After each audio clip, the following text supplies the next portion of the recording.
Fala pessoal, bem-vindos a mais um vídeo desse canal Pod Discos. Eu sou Jorge Andrade. Hoje estou aqui com meu amigo aqui, meu parceiro Gleison Alves aqui.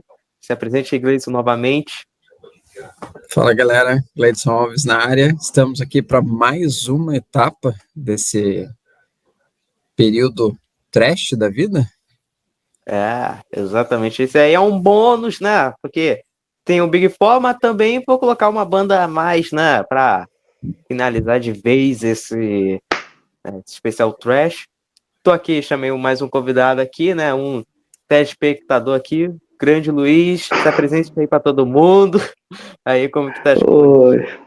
Oi, Jorginho, obrigado pelo convite. Prazer, Gleison, né? Eu já conheço o Jorge há um tempinho já, a gente é amigo de WhatsApp. E o Gleison eu tô conhecendo hoje, é um prazer participar. Grande prazer, Luiz, seja bem-vindo e vamos em frente.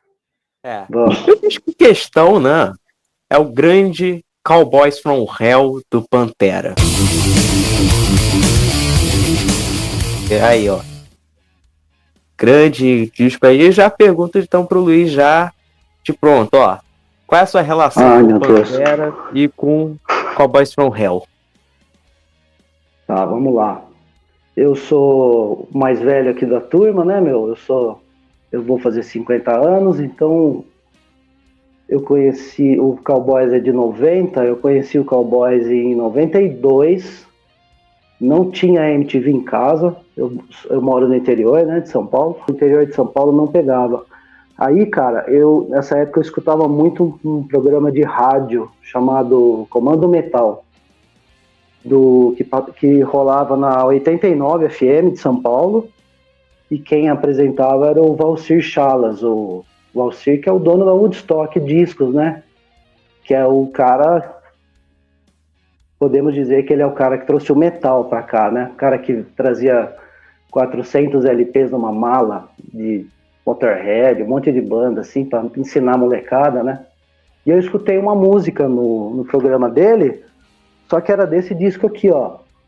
Então eu conheci o Vulgar primeiro. Aí eu fiquei louco, comprei o Vulgar em vinil ainda na época, né, meu? E daí eu comprei o Cowboys from Hell. Eu falei, olha, tem outro, que da hora, né? Comprei e, pra falar a verdade, eu estranhei um pouco, porque ele é... Depois a gente vai falar mais, né? Ele é um disco de transição, né, cara? Eles mudam completamente o som, né? Mas tem uns resquícios ainda do passado, né? Mas eu fiquei louco, eu adoro Pantera. Eu vi os 2 shows do Pantera em São Paulo, no Olímpia. Tive a sorte de ser jovem, né? Nessa época. E é isso, meu. Pantera, eu amo Pantera. Pantera, Metallica e Slayer. Acho que as coisas que eu mais gosto de metal. Legal. E pra você, qual que é o melhor? Vulgar, Spray of Power ou Cowboys from Hell? Vulgar. Sem pestanejar. Cara, esse disco não precisava nem do lado B, Jorge. É só você já percebeu? Todas as músicas conhecidas estão no lado A. E o lado B é uma... Esse disco é sensacional, mas o Cowboys também é muito bom, muito legal. Sim. E você gosta da fase glana também, né? Você adora aquela fase de cabelos longos, né? Que é aqueles caras fio pra caralho, pagando de hard rock gatinho, né? Meu Jesus. Cara, você acredita que eu gosto de alguns? Eu gosto do primeiro, que tem aquela capa horrorosa. É muito horrível, né? É horrível, mas eu acho o disco tão bacaninha, tem um tecladinho... Ele é muito parecido, para mim, com o primeiro do Dokken, que é um disco mais de rock, não é aquele cabelo espetado, né? É um monte de moleque com umas roupas esquisitas, né? Coloridas e tal. Eles que não gostam, né? Eles não relançam. Você não acha esses discos, né? Não, nem no streaming eles estão mais, então é só... Talvez você encontre uma coisa ou outra no YouTube só, né? Mas streaming não tem. Não, YouTube tem. YouTube tem, sim. Tem até ripado de vinil, né? Vem com os estalinhos, mó barato. Então, Gleison, fala aí um pouco como você conheceu o Pantera e também esse disco em questão. Bom, vou começar dizendo que eu praticamente não conheço nada da primeira fase do Pantera. Conheço do Cowboys from Hell pra frente, mas, assim, eu conheci Pantera, eu posso separar em duas coisas, né? Tinha aquelas músicas que eu ouvia sem saber o que era, né? Então, assim, coisas que você conhece sem saber, e depois quando você descobre o que é, você fala assim, já ouvi isso aqui, né? Mas o meu primeiro contato com o Pantera, assim, sabendo que era Pantera, foi porque um amigo meu falou assim, você precisa assistir o clipe de Revolution is My Name, já que você é fã do Kiss. Porque eles estão fantasiados de Kiss no clipe. E aí eu fui procurar e, cara, curti pra caramba a música, curti pra caramba o clipe, falei, pô, que legal, muito bom mesmo, não sei o quê. E aí esse amigo meu, ele tinha aquela coletânea Reinventing Hell e me emprestou. E dali pra frente, cara, eu falei, putz, até que enfim um som pesado legal pra ouvir, né? Porque é um outro tipo de som, né? Assim como o Luiz, também curto pra caramba Metallica, curto Slayer, sou fãzaço de Kiss, e aí quando o Pantera ele veio com uma proposta diferente daquilo que eu ouvia, eu falei, pô, aqui tem um som pesado interessante para ouvir, sem ser, como se diz, né, só gritaria, que você não entende nada do que os caras estão falando. Então foi por ali que eu comecei pelo Reinventing Hell, e aí fui pro Cowboys from Hell. Foi o segundo disco deles, né, o Reinventing Hell é uma coletânea, mas o primeiro disco de estúdio, o primeiro disco da discografia que eu conheci mesmo foi o Cowboys from Hell. E, cara, como eu conheci, né, conheci a época de internet já fase que, né, obviamente, tem as polêmicas que eu não vou citar muito, é só quem pesquisar mais sobre a banda, porque realmente acho que nem vale mencionar muito. Assim, eu conheci, cara, talvez por causa de Walk, né, do Vulgar Display, que acho que é a música que todo mundo já deve conhecer, qualquer pessoa hoje em dia já deve saber o riff, já conhece, pode não saber quem é a Pantera, mas já conhece essa música assim de cara. Gostei pra caramba, obviamente, né, e gosto muito do Vulgar Display, aí depois fui procurando atrás, enfim, e o Cowboys from Hell, cara, agora eu até mencionei, até num vídeo muito pré-histórico do canal sobre 5 discos que o pessoal deveria ouvir de thrash metal, eu botei esse disco aí na lista, até, assim, eu acho que ele tá pau a pau com o Vulgar Display. Vulgar Display tem muita coisa boa ali, realmente é uma coletânea quase, aquele disco, e o Cowboys realmente é um disco de transição, né, da farofada do glam metal até ao som mais thrash, né, e mesmo que já no anterior lá, o Power Metal... Mas ele já é um pré-Cowboys, né? Um avisozinho, né, pra já ir pra um som mais pesado, né, eles iriam fazer. Né, que inclusive, Luiz, você lembra de quando o Dimebag faleceu? Você lembra de quando recebeu a notícia? Lembro. Foi 8 de dezembro, né? Mesmo no dia que o Lennon morreu. Eu tava trabalhando numa loja de CDs, era final de ano, tipo, temporário, tá ligado? E os meus amigos ligaram na loja, não tinha celular, né? Eu não tinha celular nessa época. Aí eles ligaram na loja, falaram, o Dimebag morreu, a gente vai passar a te pegar aí daqui a pouco. Vamos encher a cara. Em homenagem a ele. Falei, vamos, né?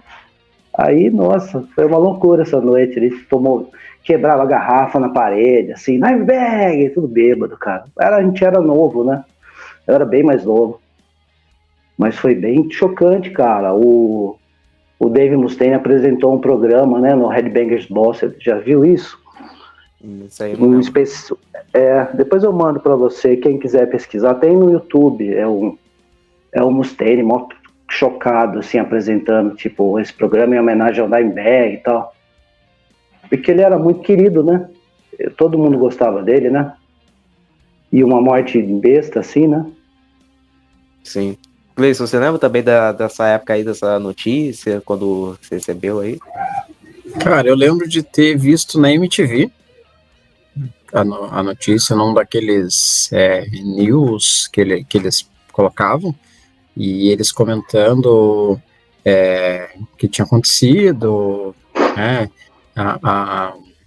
Eu não lembro muita coisa do que eles falaram, mas eu lembro deles contarem, né, como foi e tal, e que tava todo mundo chocado, aí você tinha, né, coloca vários artistas da cena falando sobre a perda e tudo mais, mas, assim, cara, eu fui processar isso mesmo tempos depois, né, entender, tipo, pô, quem era o cara e o quanto a gente perdeu com isso, né. Mesmo o dia do Lennon e Arma de Fogo também, louco, né?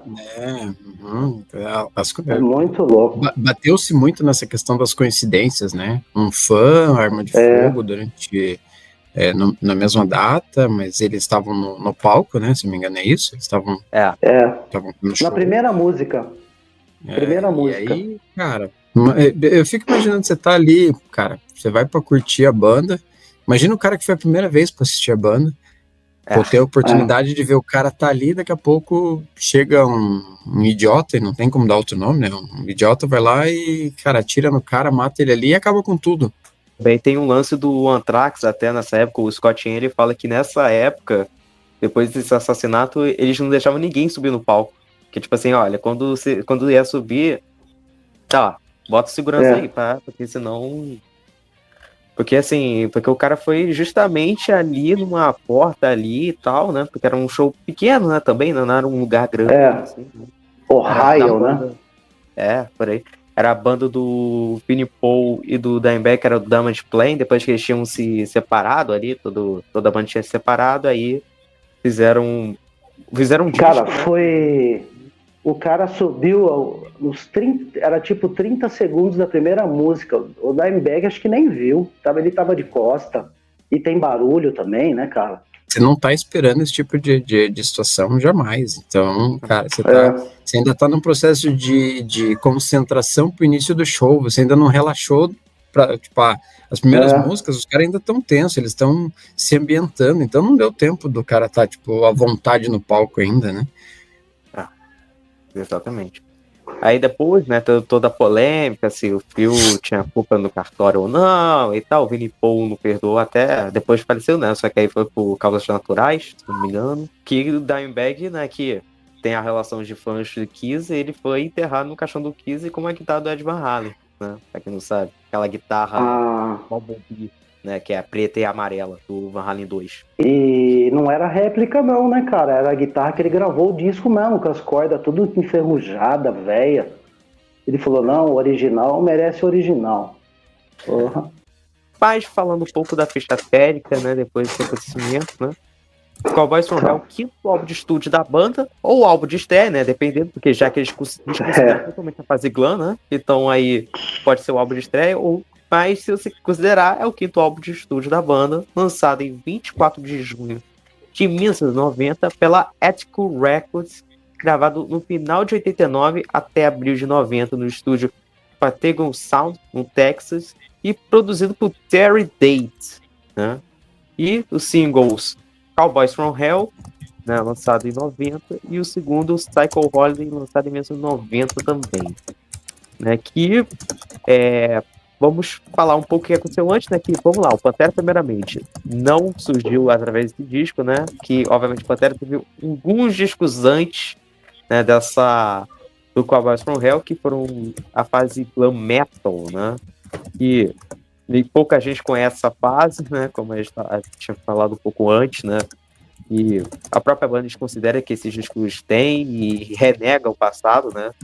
Esses discos que estamos eram Battle Magic, Projects in the Jungle, I Am the Night e o Power Metal. Só que o Power Metal foi o primeiro justamente com o Phil Anselmo, né? De 1988, ou seja, 2 anos antes do Cowboys from Hell. Mas você já percebe que, para quem ouviu o disco, ele já é um prelúdio do que seria, até. Já tá começando. Você vê que eles estão mudando aos poucos. A entrada do Phil dá uma mudada, né? Acho que é das características de fazer a banda mudar o estilo, né? E eles estavam buscando a gravadora, né, para lançar, né? Aí o grupo, eles receberam até ofertas da Epic e da Road Racer, que eles prestaram algum interesse de contratá-los. No entanto, eles foram finalmente recomendados a produtores musicais com uma abordagem mais comercial, né, como foi explicado até pelo Vinnie Paul, né. O representante da Ethical Records, né, o Mark Ross, foi convidado por seu chefe, o Derek Sherman, né, que estava interessado em contratar a banda. Aí o Ross ficou tão impressionado com a performance dos caras que, né, a história que ele saiu no meio da música, assim, aí os caras pensaram, pô, o cara saiu, pô, né, agora se perdeu, né. Sendo que aí depois ele voltou, a banda tá contratada. Aí perguntaram, por que saiu? Ah, porque tava ligando que a banda já iria assinar o contrato. Tava pronto. Então... E quem é o Derek Schumann? Derek Schumann é vocalista do Gentle Giant. Ele era vocalista dessa banda e ele foi trabalhar no Atlantic. Ele foi um dos caras que viu lá o circo pegar fogo, falou, nossa, meu, eu nem ouvi essa banda ainda, mas pode contratar que tem gente saindo pelo ladrão aqui do lugar, sabe? Era nesse nível, Pantera. Aí depois, né, a gravadora aceitou, né, e a banda teve que esperar um período de 6 meses antes de começar a gravar no estúdio, né, que era no Texas, e relatos variam que quanto à duração de sessões de gravação, né, o disco, né, segundo o Rex Brown, ele declarou à revista Metal Hammer, né, em 2010, que as sessões começaram em fevereiro a abril de 90, né, mas depois o Phil Anselmo falou que afirmou que o álbum foi gravado em 89, enfim, né, há muitas diferenças aí, né, em saber qual é o relato sobre quando começou, né, e a escolha inicial do Pantera para ser o produtor era para ser o Max Norman, que tinha trabalhado, né, com Ozzy Osbourne, né, no Diary of a Madman, enfim, né. Só que aí, o que acontece? Ele foi trabalhar com o Lynch Mob, que é o Weekend Sensation, que é do mesmo ano de 90, né? Que, inclusive, né, pra quem não sabe, o Lynch Mob era a banda que tinha o guitarrista lá do Doc, né? Que é o George Lynch, né? E... baita guitarrista, né? Exatamente. E aí depois eles proporam, né, o Terry Date para produzir, que tinha trabalhado com Soundgarden, Metal Church e Overkill, por exemplo, né? E Soundgarden ainda um pouco antes, né? Não tinha lançado o tão conhecido lá, o Better Finger ainda, em 91, né? Não tinha ainda lançado, já era um pouco antes, né? E o Overkill tinha lançado que era o The Years of Decay, que foi certa influência, né, pro Dimebag, né, como uma transição, né, do glam, né, pro heavy metal, thrash, e o que teve, né, que era o groove metal, que teria depois, né, e que o próprio Pantera acabou sendo meio que os precursores, digamos assim, né, foram um dos bandas influentes ali, né, do estilo, né. Cara, nunca gostei desse termo. É muito... Cara, eles inventam nome pra tudo, né, meu? Fala que é metal, sei lá, groove. Cara, Black Sabbath tem groove também. Led Zeppelin tem groove. Segundo o Consta, essa é coisa dos norte-americanos, né? Eles precisam ter um selinho para cada coisa. Então, isso aqui é soft rock, isso aqui é hard rock, isso aqui é heavy metal, isso é thrash, isso é glam pop, glam rock. Eles precisam colocar as coisas em caixinhas, quando na verdade você cria, a gente até comentou isso em episódios anteriores, você cria meio que uma rixa entre tribos, quando o mais legal é, cara, põe todo mundo na roda, vamos ouvir tudo, né? A gente teve recentemente a despedida do Ozzy, que nada mais é do que colocar uma galera de vários subgêneros, e, cara, todo mundo feliz, ponto. Começamos todos na mesma vibe, então, cara, vai lá. Ah, beleza. A banda mudou o som, ok, né? E quando você pega um Dimebag que ele poderia circular em vários meios pelo conhecimento que ele tinha da guitarra, ele poderia tocar, inclusive, um pop, um country, qualquer coisa. O cara manjava muito. Mas você não precisa necessariamente taxar a banda de, ela é isso, ou é aquilo, né? Exatamente. Só gera briga também, né? Os rótulos. Sim, exatamente. Igual a gente comentou recentemente, né? O time Metallica versus o time Megadeth, né? Hetfield, Ulrich ou Mustaine. Cara, põe todo mundo na roda, vamos ouvir tudo. Curta que é melhor. Exatamente. Falando até um pouco da crítica e da recepção, né? Apesar que o Cowboys from Hell foi um sucesso comercial, só que ele vendeu não de uma maneira tão rápida, né? Ele foi aos poucos, né? Foi uma maneira mais lenta, mais constantemente, né? Durante a maior parte da década de 90. Aparecendo pela primeira vez na Billboard em 1992, ou seja, 2 anos após o lançamento, né? E o álbum só recebeu o disco platina nos Estados Unidos em julho de 97. Desde então, conquistou o disco de platina, né? E que é de 2 milhões de unidades nos Estados Unidos, que é pouca coisa, né? Na verdade. Além de um disco de ouro no Reino Unido e com vendas de 100 mil cópias. Cowboys from Hell é amplamente considerado um dos melhores álbuns do Pantera, bem como um dos maiores álbuns de metal de todos os tempos, e foi elogiado pela maioria dos críticos, né? Pois se provaria, depois que a gente falou, né? Influente nesse desenvolvimento desse groove metal na década de 90, né? Que teve depois, né? E além de que também, né, vamos citar também a época que ele foi meio que revivendo o heavy metal depois do começo do grunge, né? Porque o grunge já tá começando já, né? Já a cantar, né? Já nessa época. E tipo assim, o Alice in Chains já tava com facelift, já tava aos poucos ali. O hard rock tava sendo deixado um pouco de lado para depois entrar o grunge e o heavy metal já tendo essa resistência, né? O Gleidson falou do Sabá, né? Da festa despedida do Ozzy. O Ozzy ama o Pantera, sabia? O Cowboys from Hell. Você pega umas entrevistas, umas coisas dele, ele fala assim, eu amo o Pantera, aquele jeitão dele, assim. Vê como é, Pantera é foda, né?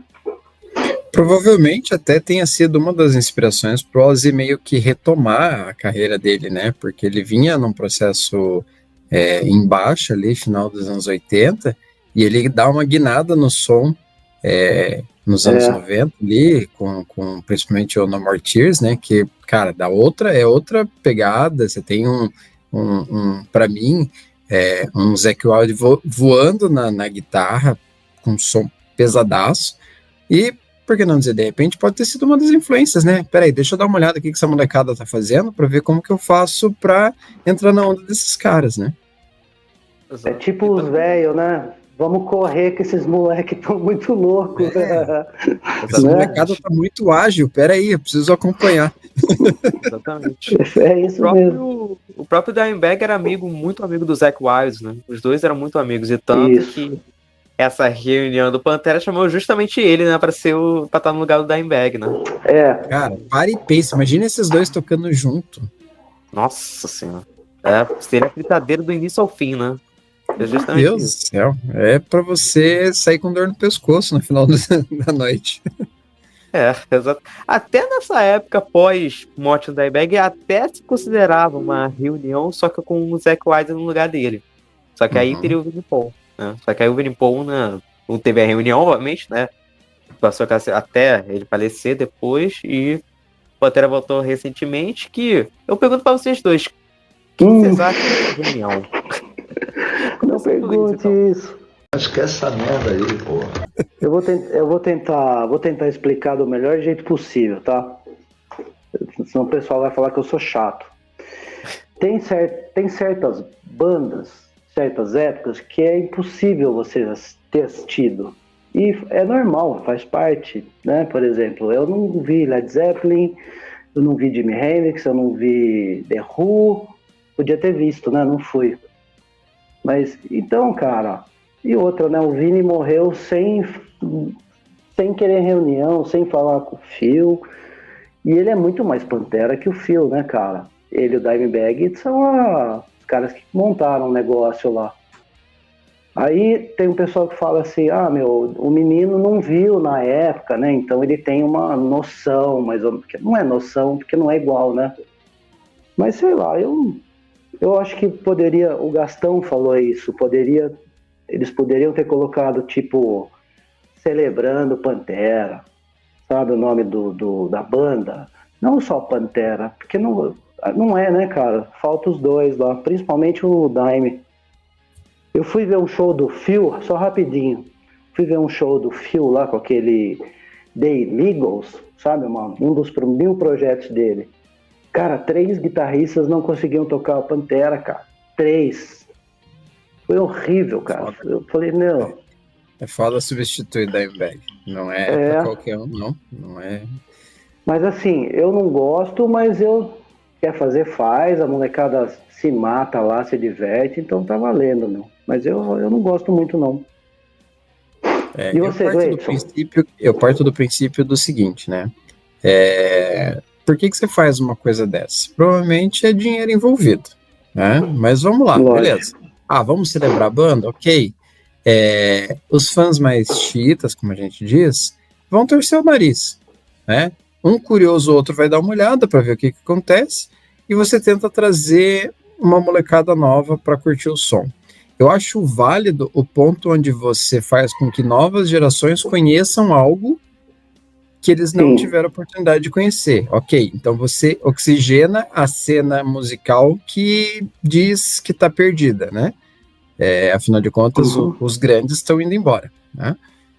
Para nós, e aí talvez eu me encaixe, apesar de que eu entrei muito tarde nesse mundo de shows e de rock, eu também perdi de ver muitas bandas por conta disso. Para nós já fica aquela coisa meio que, como virou lugar comum, reunião, a gente fica naquela assim, beleza, mais um que voltou para tirar uma graninha, porque todo mundo agora vai assistir, né? Então a gente fica meio assim. Então para mim, assim, fica esse agridoce. Eu, particularmente, acho que perde, né? Mas, por um outro lado, legal, oxigena para quem está vindo aí que não conheceu. Então, fica... e aí eu concordo contigo, Luiz. Talvez colocasse, então, um outro nomezinho lá. O Doors fez isso, né? The 21st Century of the Doors. No caso deles, porque eles não podiam usar o nome original, mas põe alguma coisa, né? Você tem hoje... Seja honesto, né? Ações acontecendo até com bandas brasileiras, Charlie Brown Jr., Legião Urbana, tem toda uma briga por trás para poder usar, sei lá, põe alguma coisa ali, sempre vai ter público. Essa é a realidade, sempre vai ter público. Oi? Meu. Pantera Experience, talvez. Sei lá, faz alguma coisa. O próprio Creedence fez isso, né? Creedence Revisit. Então, sei lá, faz alguma coisa e segue. Mas, porque a gente sabe, a essência do Pantera não tá ali. Assim como a gente sabe que a essência... E aí, aqui eu vou ser um pouco controverso, né? Aqui eu vou criar polêmica. A essência do Sepultura não tá lá, né? Mas quem ficou foi quem tocou o projeto para valer. Então, assim, se você for parar para pensar, os caras estão há muito mais tempo junto do que a essência de quem criou. Mas beleza, é uma outra situação. A banda, ela não parou. No caso do Pantera, ela parou. E aí é uma volta dos que não... A volta dos que não foram? Ou a volta dos que não eram? Né? A volta dos que não eram. A volta do Phil idiota que desistiu, né? O Phil desistiu, né? Idiota. Porque, assim, eu já ouvi o Down, que é um dos projetos do Phil, e, cara, eu curti o som, né? Vou dizer que eu gosto do Phil? Não gosto. A gente sabe a história do cara, mas, assim, se você for pensar em cada idiotice que cada músico faz, você vai parar de ouvir um monte de gente. Então, se concentra no som e segue em frente, né? O Down é legal, mas o Pantera é espetacular, é diferente, né? Nível, né, cara? Aí a gente tá falando de uma base que tem Vinnie Paul e Dimebag Darrell, é outra coisa, né? Exatamente. Vocês sabem que o Dave Mustaine chamou o Dimebag para entrar no Megadeth, né? Seria para ele ter gravado Rust in Peace. Aí ele falou, traz o meu irmãozinho. Aí ele falou, não, eu já tenho baterista. Aí ele falou, não, então não. Olha que louco, já pensou? Rest in Peace com os dois? Eu li isso na biografia do Mustaine, onde ele conta, ele falou assim, o cara só não veio porque ele queria o irmão dele, eu já tinha um baterista. Eu acho que, assim, que assim, não tem como a gente prever a história, mas se a gente tiver... Não teria o Cowboys from Hell, cara. O Cowboys from Hell é 90, o Rest in Peace é 90 também. Já pensou? Mas a gente também não teria um Rest in Peace, a gente teria uma outra obra, sei lá, um Rust in Hell, um Cowboy from Peace. Cara, a gente ia ter uma obra épica, porque se a gente põe metade ali, a metade do Megadeth com a metade do Pantera, imagine o que não ia acontecer. Falando até da capa desse disco, né, que retrata a banda em um pitoresco salão de faroeste, né? Na realidade é uma foto, né, de 1910, né? Do Isso. Cosmopolitan Salon, né, em Terrorite, né, Colorado, com os membros da banda, né, colados ali, né, o Dimebag, né, com a guitarra ali, o violoncelo pulando, né? Então, assim, é uma capa que até acho, assim, ela é meio tosca pela posição que eles estão, né? Mas também acabou sendo icônica, né? Ao mesmo tempo, né? O Vini Paul tá segurando um lanche natural, cara. O que é? Ele tem alguma coisa na mão, não tem? Sei lá. Ele tá segurando um lanche, cara. Eu não sei. É estranho. Diga que ele mas tá eu gosto. Isso, ele tá com maço de dinheiro. Sei lá. Isso, só pode ser isso, então. Tem capas que eu não me chamam muita atenção. A do Cowboys from Hell foi uma que eu nunca parei para prestar atenção nela. Para mim é como se fosse um borrão em sépia. Então, sabe? Não, eu acho legal. Assim, não desmereço ela, né? Mas assim, nunca me chamou atenção, nunca parei para prestar atenção. Vou ser bem sincero, eu fui olhar hoje com um pouco mais de atenção para ver que os caras estão ali. Aí a primeira coisa que eu vi foi o Fio Anselmo pulando, tá numa posição super esquisita. Entendeu? Então, o Fio sempre foi queima-filme, né? Ele sempre foi meio queima-filme no visual, né? O negócio dele é até porque assim, cara, ele não precisa muito esforço para aparecer, né? Ele é o vocalista, ele sempre vai aparecer, ponto. Eu fui pegar as informações porque não dá para lembrar, né? Mas o primeiro show do Pantera foi em 93, em dezembro, 7 e 8 de dezembro, olha que louco. Tinham aproximadamente 5.000 pessoas por dia. E quem abriu foi o Dr. Sim, lembram do Dr. Sim? Sim. Do Ardu Anui, né? E dos irmãos lá. Os irmãos do O ingresso, cara, meio que passando para o dinheiro de hoje, era tipo R$20. Inacreditável, né? É mais inacreditável ainda você pensar hoje em shows de arena, 5.000 pessoas não é nada, né? Exatamente. Mas era gente pra caramba pra eles nessa época. Sim. E daí, no dia 7, que foi terça-feira, eles tocaram Whiplash, do Metallica. E no dia 8, que eu fui, que era quarta-feira, eles tocaram Coldin, né? Vamos tocar Coldin pro menino lá da Vila Ares, né? Aí a segunda vez e última, né, do Pantera foi em 95, foi 24 e 25 de abril. E teve também aí no Rio, onde o Jorge tá, no Imperator, né? Foi no dia 26.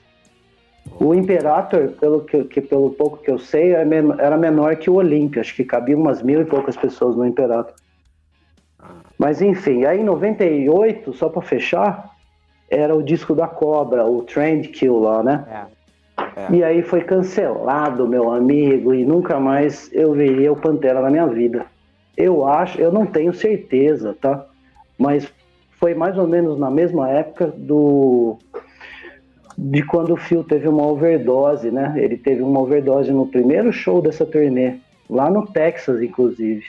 Que ele apagou, morreu, voltou e tal.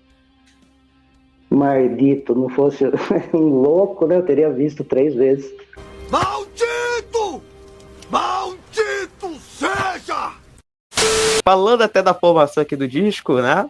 Phil Anselmo nos vocais, Dimebag, Darren nas guitarras e até baixo adicional, para ter ideia. Vini Paul na bateria e o Rex Brown, baixo, violão, piano e guitarra base também, né? Adicional ali. Eu pergunto já para vocês dois aí. Qual que é o destaque do disco, né? Dos integrantes, qual o que mais se destaca? Né? Vai ser voto vencido, né? É unanimidade. Não tem como dizer que não seja o Dimebag. Exato, né? Não tem como. Dificilmente. É difícil você falar em Pantera e Você vai mencionar Phil Anselmo, você vai mencionar Vinnie Paul. Eu acho que o que menos aparece pra mim é o Rex Brown, mas, cara, o Dimebag é total destaque da banda, né? Eu coloco o Dimebag, lógico, né? O Dimebag, onde ele tá, ele é destaque, né? Mas, cara, o trabalho de bateria do Vinnie Paul nesse disco, meu amigo, ele é um baita de um baterista, cara. Ninguém fala dele, já viu? Eu vou repetir uma coisa que eu já falei em episódios anteriores. Eu sou apaixonado por bateria. Então eu vou estar sempre ouvindo a bateria. Que mas, assim, cara, né? Você tem o Dimebag lá em cima, mas o que o Vinnie Paul faz, e aí quando você coloca os dois em conjunto, por isso que eu falei, imagina o Megadeth com esses dois, seria um outro absurdo. E, cara, o som da bateria dele parece um trovão, não é uma... parece uma muralha quebrando, é muito barulhento, é muito pesado e muito bem gravado, né? Pelo Terry Date. E sem precisar fazer força, né? Sem precisar fazer força. É tudo uma questão de técnica. E ele é um reloginho, cara. Ele não oscila nada. Acho que ele é mais perfeito que o relógio, até, se bobear. Por aí não. Cara, o Phil Anselmo até algumas partes lembrou até um pouco o Halford de seus melhores momentos. E tanto que vai dizer que o Halford... Jorginho, né, pouco?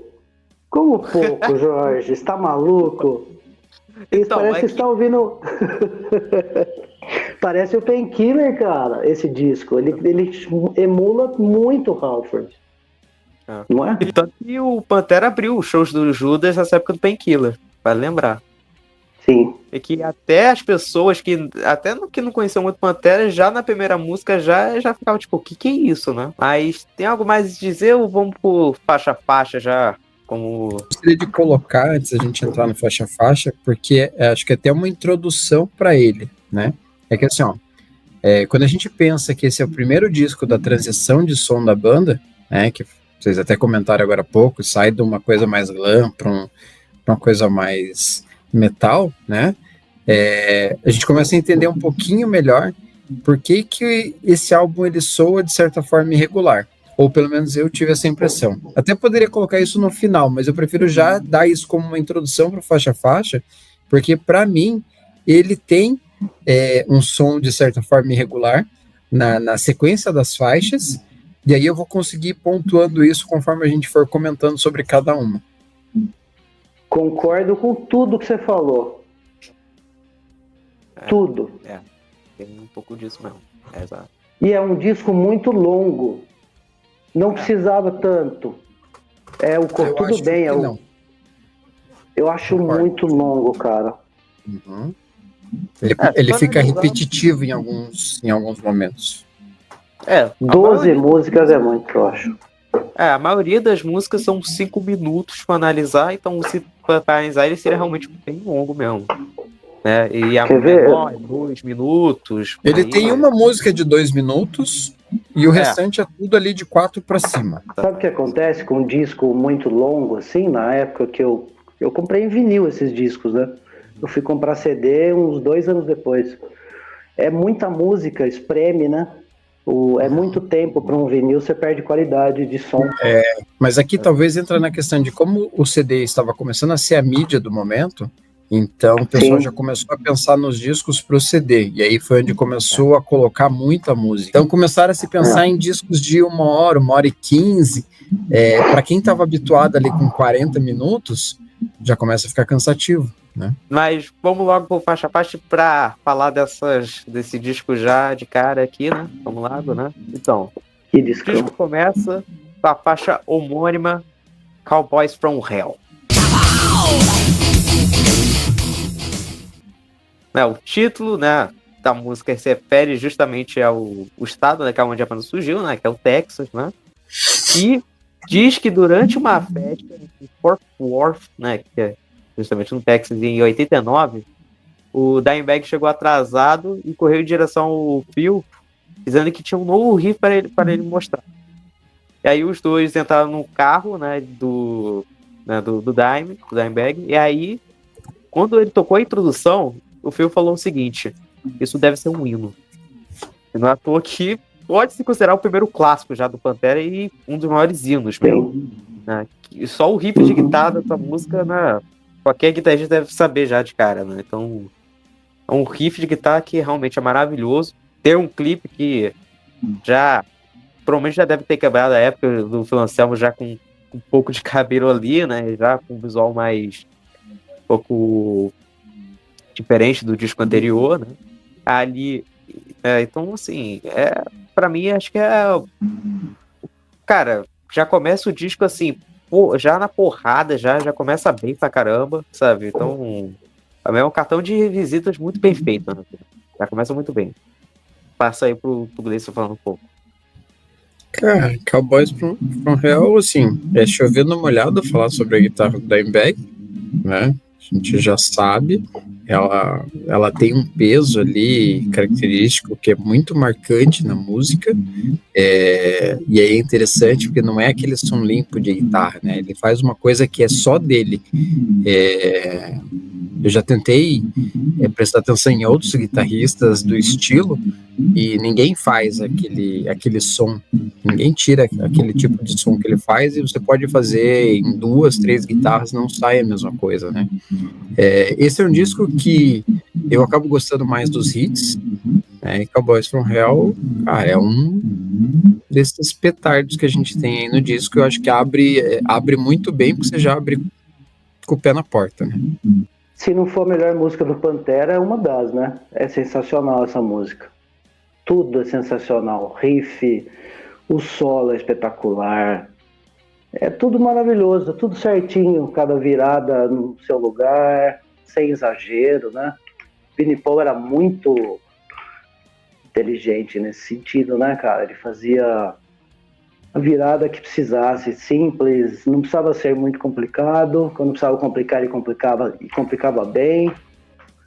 É maravilhosa, cara. Começa com 10 já, esse disco. Não tem o que dizer.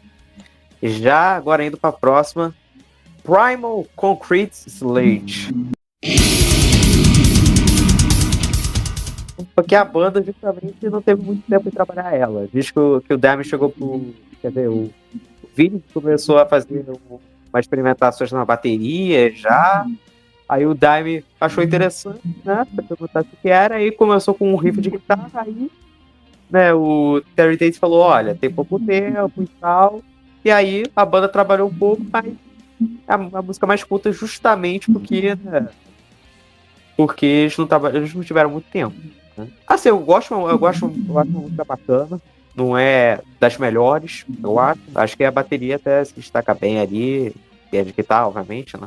O grande Dimebag. Fala aí, Luiz. Nossa, meu, eu acho demais essa música. Eu acho é uma levada meio tribal, né? Contínua. E a guitarra fica numa nota só. Deve ser um Mi, não sei. Eu acho ela cabulosa, essa música, sinistra. O solo é maravilhoso, a ponte aí, o solo. Aquela parte que o Vinnie Paul faz aquele... Meu Deus do céu, o que é aquilo, né, cara? Eu acho demais, eu acho que tá ainda lá no alto, mesmo, continuando no alto. Ela lembra um pouco Sepultura até, um pouco ali ela lembra, dá pra relacionar um pouco com esse lance tribal ali, né, que teria depois. Fala aí, Gleison, sobre essa aí. Eu, assim, os pontos que eu coloquei ali, né, realmente ela é a mais curta, né, ela tem um pouco mais de 2 minutos, num disco onde as músicas estão ali de 4 para cima, na maioria, né, eu percebi que essa coisa que você falou, né, da bateria, realmente é um diferencial da música, o instrumental dessa música é o diferencial dela, né, ela entra, eu fiquei com aquela coisa que ela entra mais acelerada, depois ela dá uma cadenciada, eles vão mudando alguma coisa ali e tal. A única coisa que não me chama atenção nessa música é o vocal dela. Se ela fosse toda instrumental, talvez para mim ela seria mais legal ainda. Acho que ela chamaria mais atenção e prenderia mais do que quando entra o Phil cantando. Acho que as partes onde ele canta não acrescenta muito. É meio rap, né? Se você for analisar, tem a ver um pouco a ver. Meio, sei lá, Não, Isso também gerou muito, desculpa, Gleidson, te cortar, mas isso gerou muita bronca do pessoal mais antigo, mais metal mesmo, eles não gostarem de Pantera. Eu tenho muitos amigos da minha idade ou mais velhos que detestam Pantera. Eu falo, meu, como? Eu acho maravilhoso. Mas pode ser por isso também, entendeu? assim, a proposta deles era não ser igual aos outros, isso é claro, né? Então, você vai agradar a uns, vai desagradar a outros, né? Tem muita gente que gosta da fórmula pronta e tem que ser sempre do mesmo jeito, né? Eu sempre falo assim, cara, se você quer ouvir sempre a mesma coisa, escolhe uma música só que você gosta e fica só naquilo. Né? Daí não tem lógica você querer fazer vários discos, várias músicas, sempre vai ficar fazendo sempre igual. O artista é cansativo ficar sempre na mesma coisa, né? Por mais que ele toque, ele vai fazer vários shows, ele vai ter que repetir certas músicas, porque não tem como deixar de fora, mas ele sempre quer colocar alguma coisa diferente, justamente para quê? Para ele poder trabalhar, para poder mostrar o que ele sabe. Agora, indo para outro hit, Psycho Holiday. Foi criado pelo próprio Rex após conseguir fazer que o Phil Anselmo viajasse. O apelido do Phil era Psycho e ele ficava pirado após ficar muito longe da família dele. Ao voltar da viagem, ele olhou para um telefone e um caderno. Ao lado dizia Psycho Holiday, com os horários da viagem. Acabou virando uma piada interna. E o Vinnie Paul falou, pô, isso aí pode ser um bom nome para uma música. Boa faixa, grande clássico da banda, acho uma música perfeita, na minha opinião. É outra espetacular, né? O clipe é maravilhoso, né, cara? A molecada subindo no palco, pulando uma galera de volta. Cara, não sei se deve ter sido esse clipe aí que o Halford viu, que o Dimebag tá com a camiseta do Judas, né? Aí ele falou, pô, legal essa banda aí, chama esses meninos aí pra abrir a turnê do Judas. Ah, já pensou? Que legal. Eu acho maravilhosa essa música, cara. Maravilhosa. Aqui é uma música dos irmãos Abbott, né? Guitarra e bateria são os grandes destaques da música. É o tempo todo, é um conjunto que eles fazem ali, e talvez isso explique por que eles faziam questão de estarem juntos em qualquer banda que fosse, né? E eu, particularmente, viajo no solo de guitarra que tem no meio dessa música, né? Chega uma hora ali que, cara, arrebenta. Cara, é uma viagem mesmo. A ideia da música era se basear na viagem do Phil Anselmo. Eu viajo aqui no Dimebag tocando guitarra e no acompanhamento que o Vinnie Paul dá na bateria ali, que é pancado o tempo todo. Mas e o Gleidson, não esqueçamos do Rex, cara, que ele é um baita do baixista, hein? Uma banda de metal só com uma guitarra é complicado, meu. Eu admito que eu tive um pouquinho de problema em conseguir encontrar o baixo na maioria das músicas, né? Mas assim, para que a bateria tenha o destaque que ela tem, a cozinha tem que estar funcionando. Então, se a cozinha está funcionando, significa que tem um baixo ali que está fazendo o serviço dele junto, sem desmerecer ninguém. Né? Isso com certeza. Exatamente. Agora indo para a próxima, Heresy. É uma música que é bem de transição. A heresia é o vocal do Phil Anselmo. Cara, essa música não me incomoda ele, sabia? Não me incomoda. Ela antecede Cemetery Gates, e aí você fica esperando o próximo. Então, próxima, Cemetery Gates.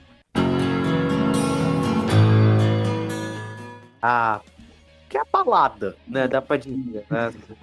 É a música mais calma.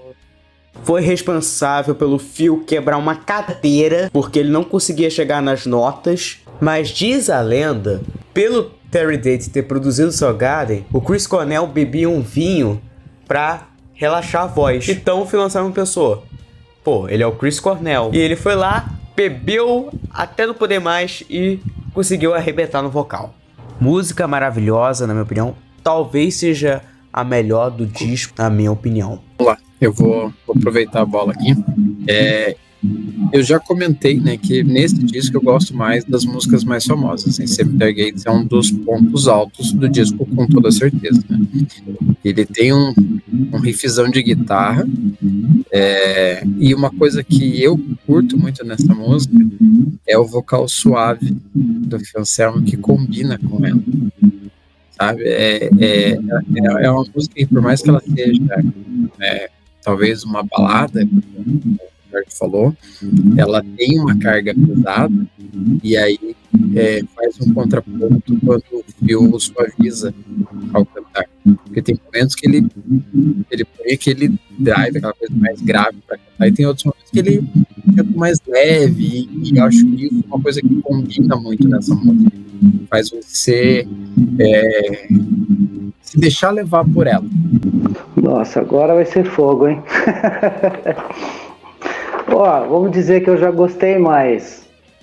Eu não tenho muita paciência de ouvir mais, mas a música é maravilhosa e eu destaco o solo do... Nossa, o solo é maravilhoso, né, cara? Mas eu não escuto muito, não, mas eu gosto. Já escutei, é que eu já escutei demais, eu acho.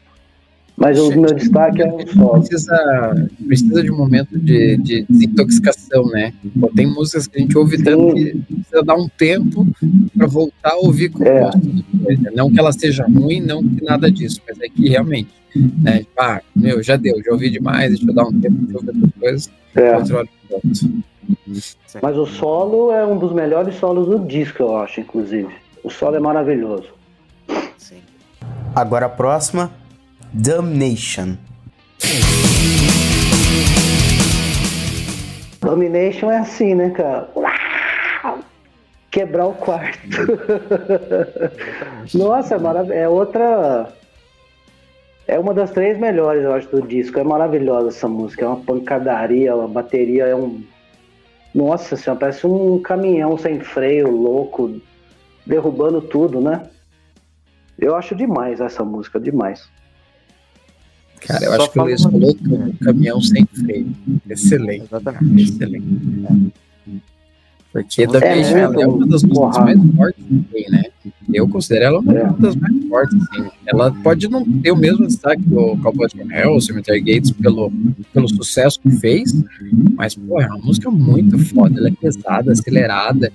Ela é esse caminhão sem freio mesmo, do jeito que eu gosto. E buzinando, né? Sai da frente. Nossa, meu. Música é pra entrar do mosh. Agora que o bicho pega, hein? Indo para a próxima aqui, Shredded. Enfim, é a música, assim, que eu gosto pra caramba dessa música, apesar que, assim, eu gosto muito mais das anteriores, assim, mas a música acho muito boa, continua ainda muito bem, na minha opinião, o disco ali. E é a outra mais curta, né? Essa aí é a segunda mais curta do disco, né? Se for analisar. Tem 3 minutos ali, fácil, assim, você escuta de boa, né? Cara, assim, o que eu posso falar dessa música? Eu vou falar uma coisa que talvez soe estranho, mas o comecinho dela me lembrou um pouco o Slayer. Sabe? Aquele riffzinho inicial me lembrou um pouquinho do Slayer, aquele uma coisa meio Slayer, assim, mas só, né? Depois ela vira Pantera, com os ganidos do Phil Anselmo, que talvez seja o que remeta ao Rob Halford, do Painkiller, né? E ela vira uma outra coisa, assim, ela volta pro que é o Pantera, com aquele som pesado, e eu, assim, não consigo trazer muito mais coisas, porque não foi uma das músicas que mais me chamou atenção. Eu achei curioso aquele comecinho por causa disso, assim. Olha só, essa música, eu acho o vocal muito chato, não gosto. É muito alto, muito Halford, não gosto. Mas a guitarra é o máximo, lógico, né? O solo é maravilhoso dessa música. Mas aí, cara, entra uma série de músicas aqui que a gente vai conversando agora, que eu acho que, sei lá, faltou, acho que produção. Essa Shattered, por exemplo, cara, dá pra você fazer umas 5 músicas com essa música, de tanta parte que ela tem, vocês perceberam isso? Tem 400 partes diferentes, cara. Eu acho que fica... de retalhos, né? vira bagunça, Gleidson, entendeu? Então é isso, cara. Eu acho que poderia ter sido uma música melhor feita, ou até deixar-se de fora do disco, sei lá. Eu ia falar isso agora. Talvez ela nem precisasse entrar no disco.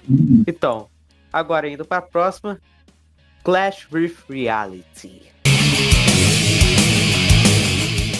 O que eu tenho pra dizer dessa música é que os irmãos Abbott estão tocando pra caramba, né? E aí dá pra incluir também o Rex Brown ali, porque o som, né? Acho que a gente entra aqui numa fase em que as músicas não trazem tanto destaque nos vocais do Phil Anselmo, né? Porque entra naquela questão de que ele muda a forma de cantar aqui. Então, para mim, o ponto principal é a questão instrumental mesmo, é o conjunto ali, os três tocando pra caramba. E assim, eu começo a entrar numa parte do disco que eu já não dou tanta atenção na minha audição comum, né? Aqui pro episódio eu prestei mais atenção, fui buscar alguns elementos e tal, mas nas minhas audições comuns elas já entra ali numa parte meio que de ouvir no automático.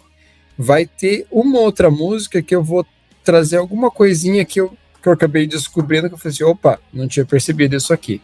Mas no mais é tipo, beleza, toca, segue o disco tocando, enquanto eu tô ali distraído com alguma outra coisa. Ela tem o mesmo problema da primeira. Acho que é uma bagunça de tanta parte. Claro que, como o Gleidson falou, eles tocam absurdo, né? Eles quebram tudo, mas é muita confusão, eu acho, cara. É muita parte, muita virada, muito, sabe?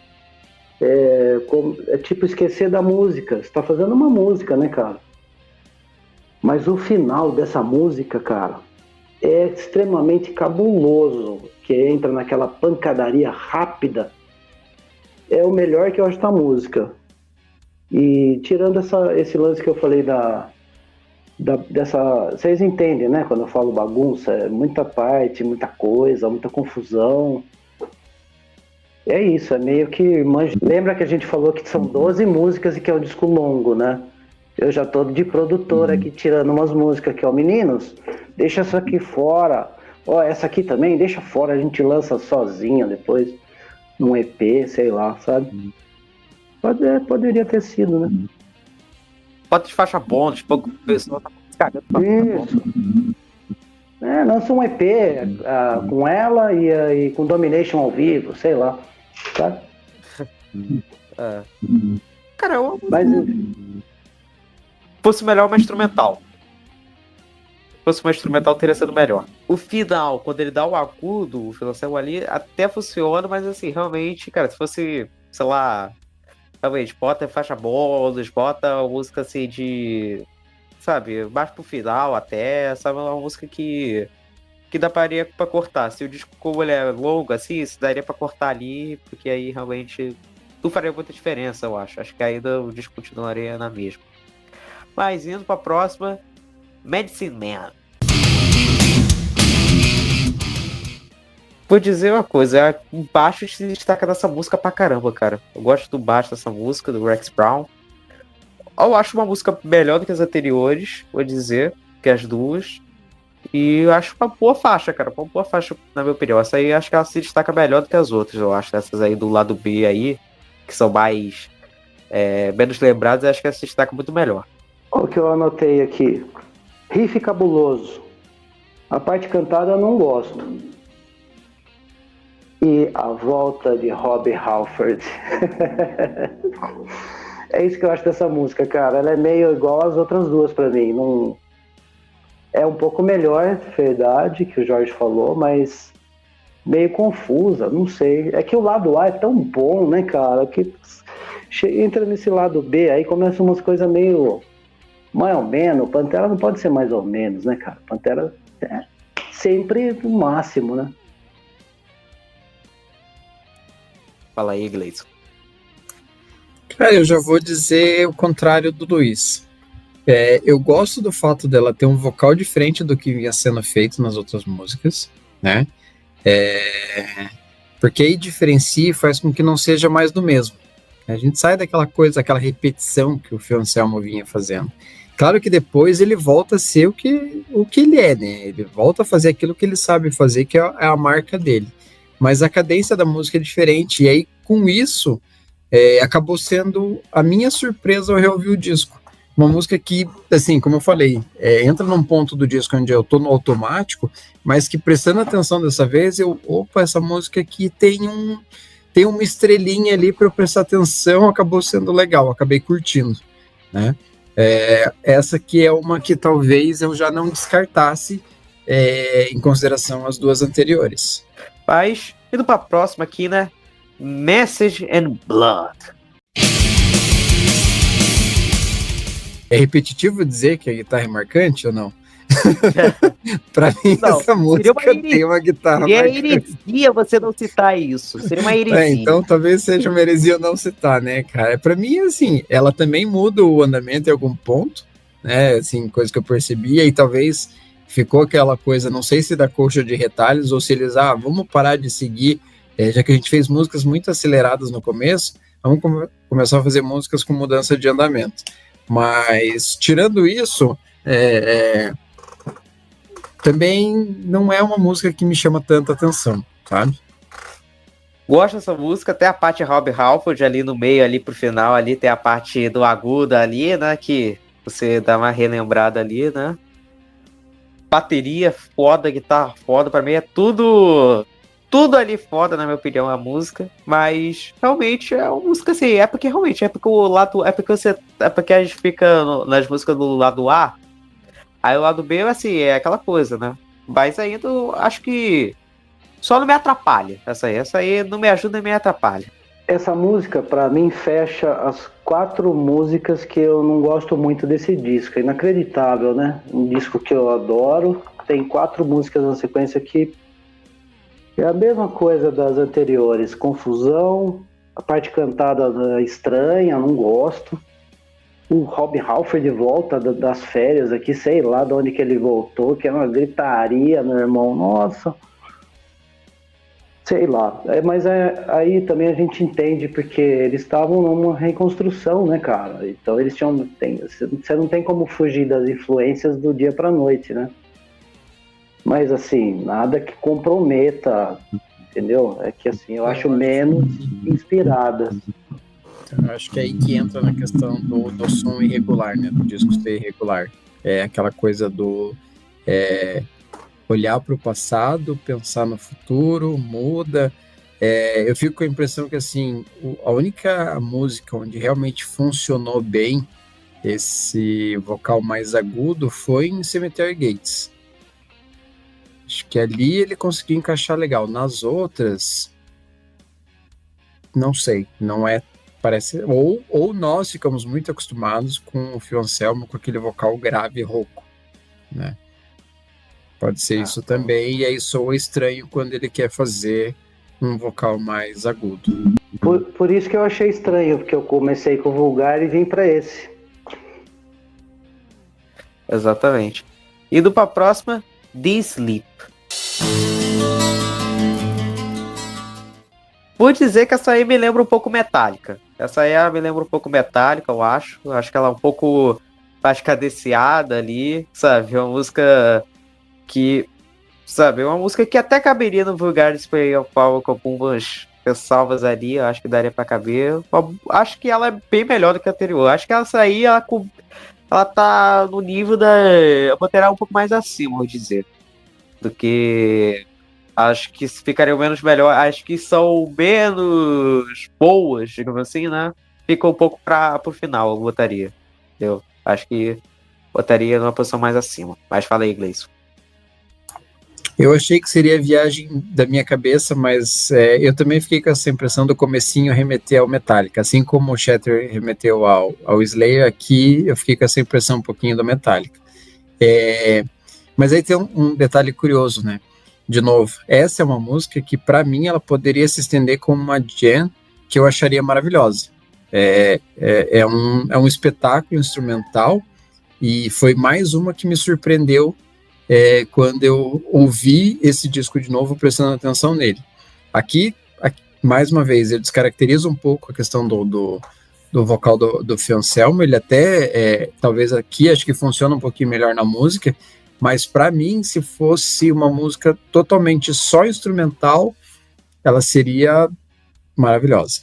Essa música The Sleep, eu gosto, não é das favoritas, mas se vocês procurarem, não sei se vocês já tiveram curiosidade de procurar os melhores solos do Dimebag, as listas, já viram? Essa música tá entre os 3 melhores solos dele, quase todas as listas. É um solo de ET, cara. Escutem de novo e prestem atenção no solo, é a coisa mais linda do mundo, cara. É muito bem feito, muito bem tocado, muito bom gosto. Cara, uma música com solo desse, não precisava nem de música, né? Podia ser só solo, né, Gleidson? Solo, a cozinha, ou sei lá, dá um pedaço para cada um e deixa rolar.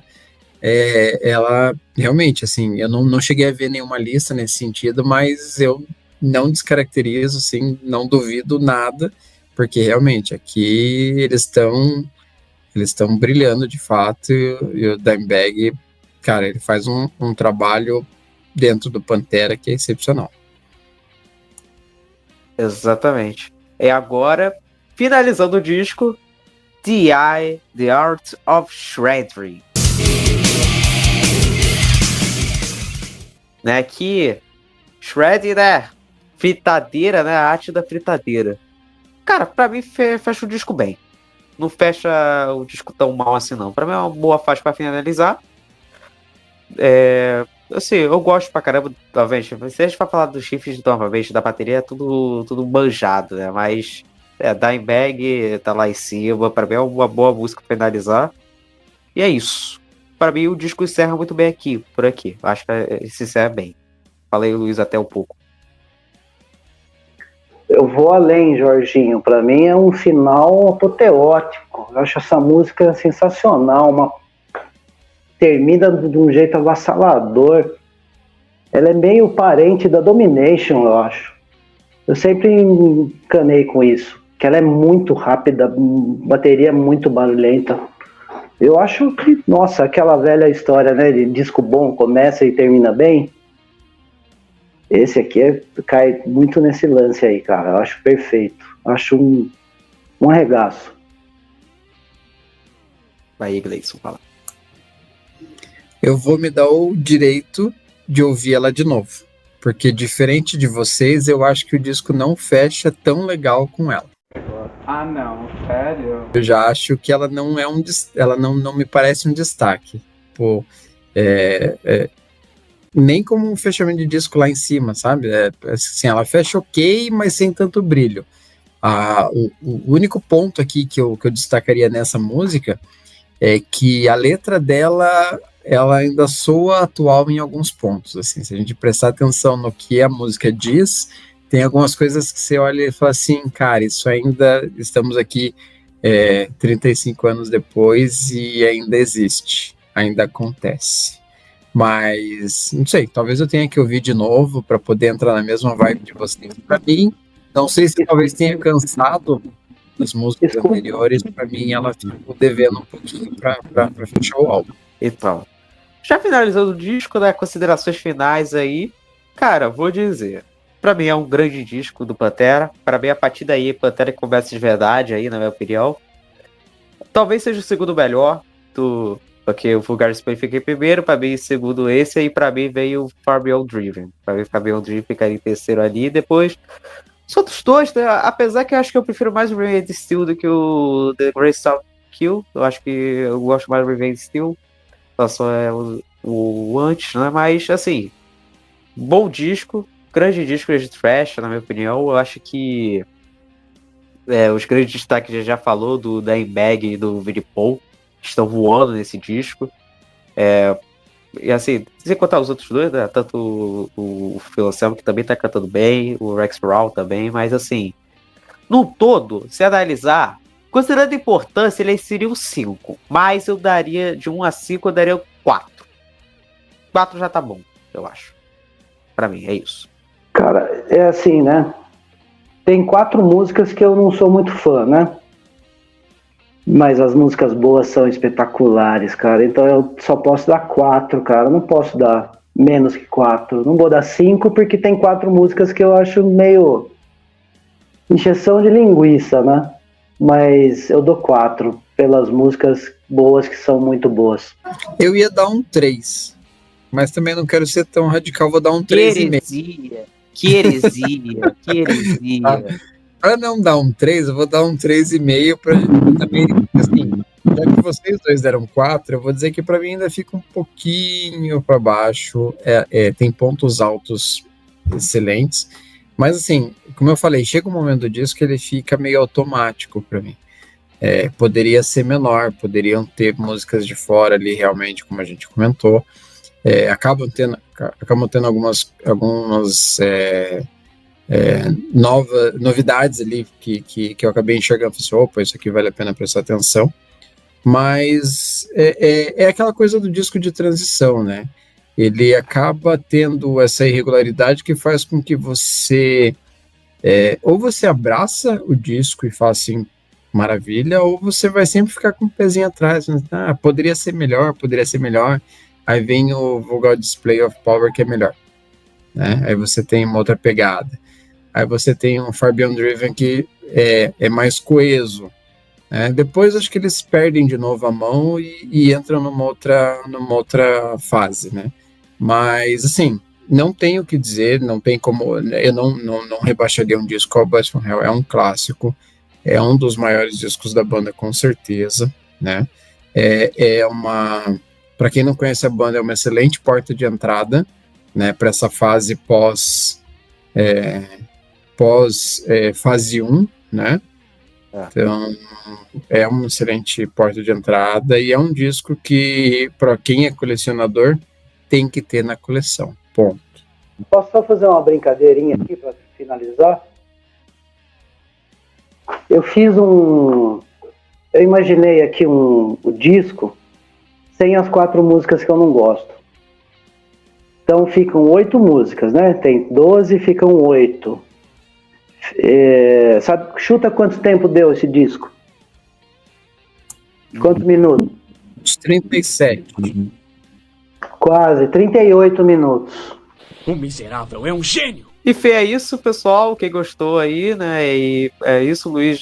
Muito obrigado por ter aceitado, né? Já a gente se conhece há um pouco tempo, né? E quiser participar mais, participa aí, né? Fala de podreira, fala de outras coisas que a gente gosta. Então é isso. Se despede aí. Valeu, obrigado, Jorge, pelo convite. Prazer, Gleidson. Legal conversar com você.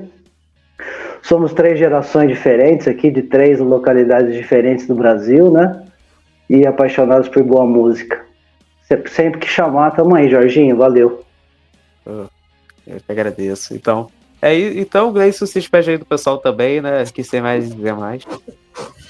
Luiz, foi um prazer estar contigo aqui, um prazer te conhecer. Cara, dá pra ver que a gente tem bastante sinergia aí, bastante gosto em comum, né? E essa é a parte legal, da gente poder falar sobre música dos mais diversos gêneros e entender que não precisa gostar só de um ou de outro, a gente pode gostar de um pouco de tudo, discordar e concordar em vários momentos, né? Jorge, obrigado aí por mais um episódio aí desse nosso período trash, né? Depois de falar das Big Four, agora a gente traz esse bônus sobre o Pantera. É sempre um prazer falar sobre coisas que a gente gosta, né? E espero que o pessoal tenha curtido aí, que a gente possa trazer muito mais conteúdo interessante e trocas de informações, porque aqui a gente está sempre aprendendo também. Grande abraço para todo mundo aí, galera. Valeu!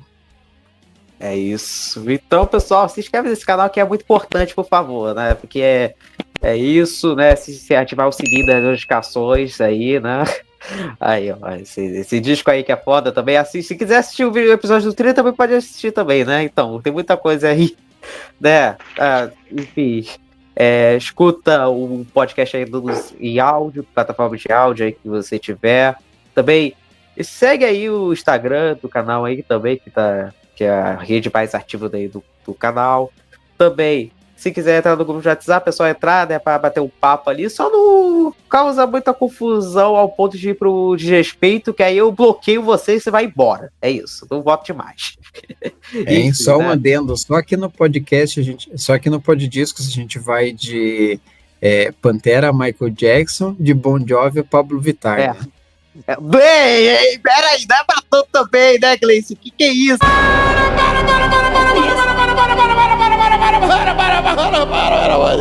Grande abraço ao Carlos Monteiro depois dessa. Carlos Monteiro é o maldito mesmo. Vou ter que. Brincadeira aí, o Carlos aí. Um abraço pra ele se ele estiver assistindo esse episódio, enfim. Enfim, né, pessoal? Muito bom aqui por falar dessa banda maravilhosa. Então, é isso, pessoal. É isso, Luiz e Gleison. Nos vemos na próxima. Até mais.